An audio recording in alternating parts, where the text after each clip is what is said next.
Alright here, so I got all of it out for bag B, and that's what we're going to be on next, is the front end.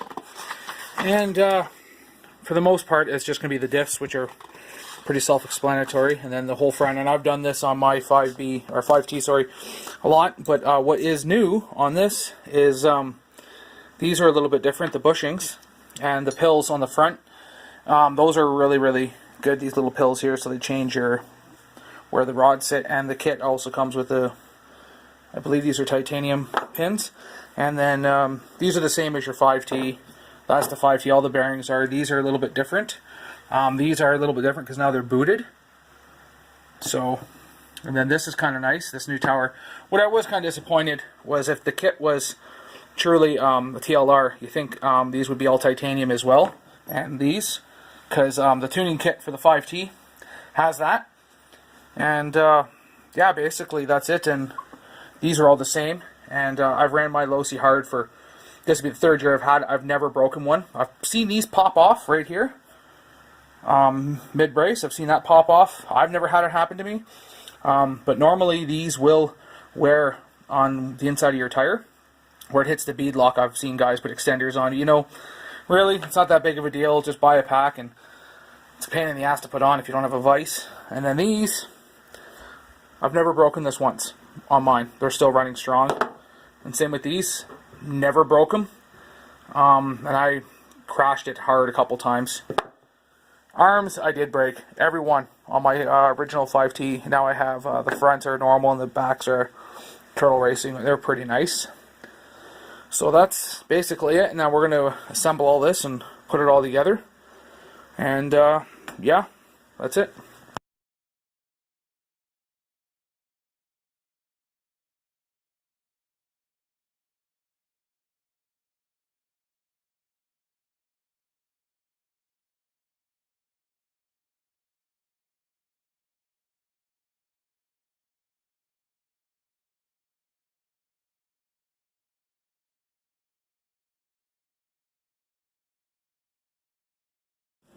Alright, so this is the diff here, and I've already come across a thing I really don't like.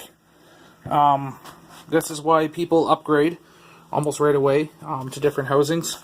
I mean, they're good housings, they're okay, but I just tried it out with different bearings. I got a whole bunch load of bearings, and you can see there's a wobble already. It's like it's slightly too small.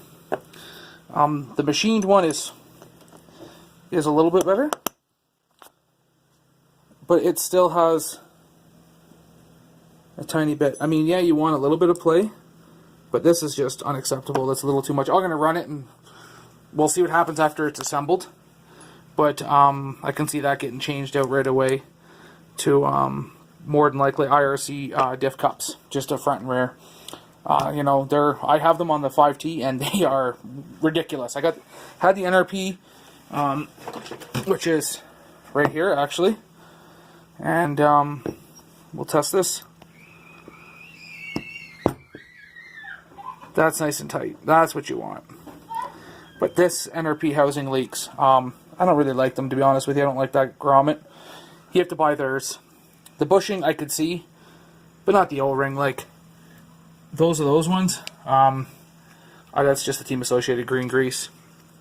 But as for you got to buy your own here, that kind of sucks because it's like $8 American, which is like, by the time Canadian, almost 16, roughly, after taxes and duty. So for us up here, this is rather very expensive hobby. Anyways, I'm going to keep going on this. Just one side note that these are aluminum now, so that's why they're upgrading for the weight. I'm not sure if they're going to last. We'll give it a shot anyways. But yeah, we'll see what happens. Alright guys. So I've done the front end pretty much. It all went together pretty good. Nothing really, there's a little bit of some, I don't know, it's like a little tight in one spot. Maybe it just has to be worked in, I don't know. But seems to be going pretty good. Nothing bad to say, I should have gotten some metal ones of these, but I'm just going to manufacture some stuff. I got a bunch of aluminum kicking around. But everybody seems to be, sometimes have trouble with these. Maybe on other RCs. I just know this Losi, these ones are really tight. And then I got an easy way to do it. To got this $25 vise I bought. And so basically what I did was put this end, one of them, in the end of this drill. And then put one like that, and then screwed it in. But now since you have this one already on, this one has to go in backwards because one of them's reverse thread. So what I did was just basically do the same thing. Started it by hand, pushing it in. And then got a 7mm. And then kind of just did one of these. That's what I do. And then you just check your... It's pretty decent actually. It's dead on. So next is the balls. So the balls are a little bit more tricky. I'm not going to be able to do it on camera by holding it. So basically you're supposed to just push this thing down and in. So what I do, actually I might be able to do it, is... Let me put this down.